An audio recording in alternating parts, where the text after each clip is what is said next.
আজ আমি চলে এসেছি তনয়াদিকে, তনয়াদির ছেলের 5 ইয়ার বার্থডে সেলিব্রেশনের অনুষ্ঠানের জন্য সাজাতে। তো তনয়াদি একটু জানতে চাই যে কেমন সাজতে চাও আমার কাছে। তোমার উপর ছেড়ে দিলাম, তুমি যেমন সাজাবে। আচ্ছা, তোমার উপরই সবটা ছেড়ে দিলাম, সমস্তটা।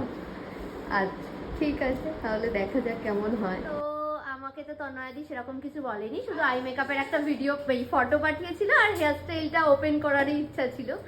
তো আমি বলেছিলাম এক্সটেনশন ইউজ করে করতে। তো দিদির এটা ফাইনাল লুক, কেমন লাগলো? ভীষণ ভালো লাগছে। একটা ড্রিম ছিল তোমার কাছে সাজার, সেটা ফুলফিল হলো। এত সুন্দর আমার হয়তো বিয়েতেও আমাকে লাগছিল না, এত ভালো লাগছে। তুমি যদি এমনি থাকি সুন্দর। আবার তোমার কাছে সাজবো। যদি থাকো মানে তুমিও থাকবে আর আমি।